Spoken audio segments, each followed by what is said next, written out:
Could you tell us a little about yourself and your occupation? My name is Jim Huff. I taught for 35 years in the Oklahoma City Public Schools. I'm a social studies teacher. The last two classes I taught were religions of the world and sociology. What was your first impression about Turkish people and Turkey before you met IID volunteers? I wasn't too familiar with Turkey. As a history teacher, I was somewhat aware of World War I and World War II, and a little bit about world history and Turkey's, the Ottoman Empire, those type of things. But I was somewhat more familiar with Islam, being a teacher of religions of the world. I had taken several visits to a local mosque and taken my students there. But I was not familiar with the Institute of Interfaith Dialogue until perhaps a year or so ago. And when you got the invitation, have you had any reaction from your friends or family members? Now, I had no hesitation about going to Turkey. I have been on other parts of the world, long flights. If there was any concern, it was simply being in the air so long, and then the flights that would be taking place in Turkey. But I had no apprehension about going to Turkey. And while I was there, some people have asked me this, did I feel safe? And I did. I know that I was going to places where there were many tourists, and the people there are going to be friendly and happy and straightforward with you. They're trying to sell their items, and so they're going to be nice and cooperative. But on the streets, in restaurants, waiters, I happened to go into a pharmacy. I was looking for some medication for some sinus problems. But at no point did I receive any type of what I consider to be angry looks. There was no body language that indicated someone was a little offended at me being somewhere, even in the mosques. This did not take place. So I felt very safe. I felt, and I do believe that the Turkish people as a whole are wanting to be friends with the United States, wanting to be friends with the world. And that came across just in the general walking down the street or in a shop or in a bazaar, something like this. And your trip? What did I like the most? Struck you the most and okay. you liked the most? Well, again, I enjoyed the home visits. I thought those were very, very productive, very, very meaningful. These were not people who were trained necessarily to deal with tourists, and they weren't going to be, and it was very open. You could ask any kind of questions you wanted about Islam, about Turkey, about family life.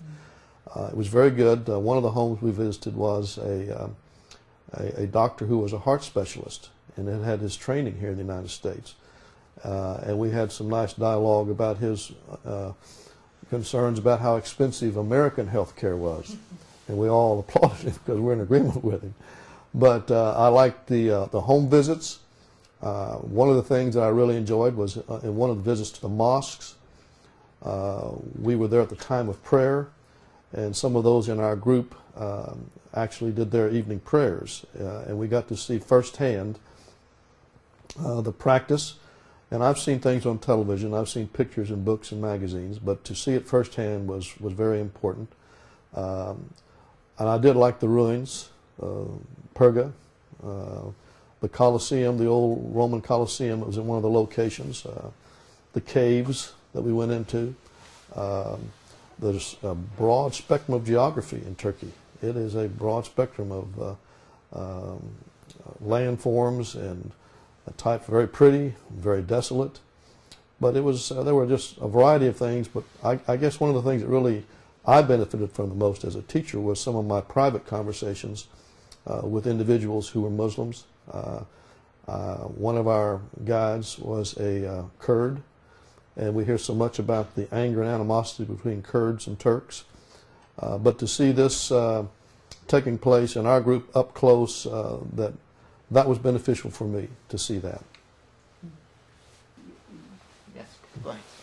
So, what are the things of host families that affected you the most?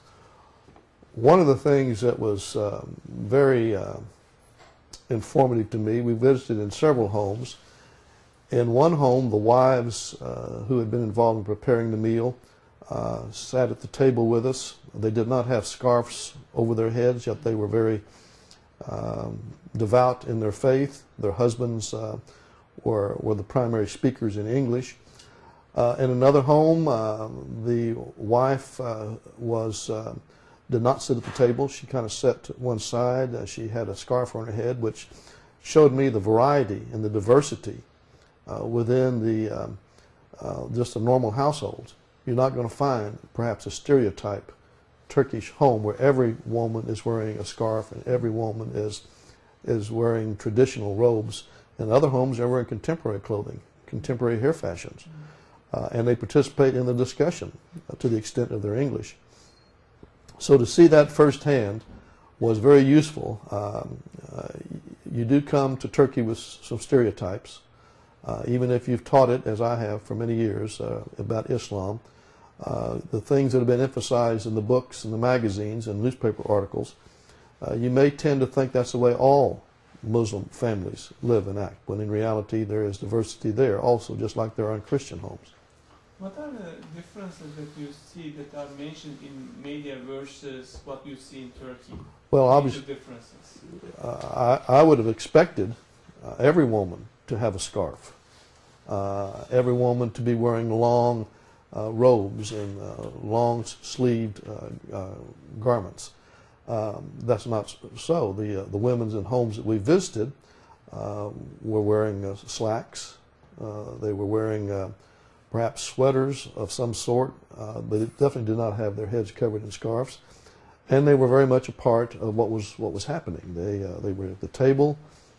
They offered comments.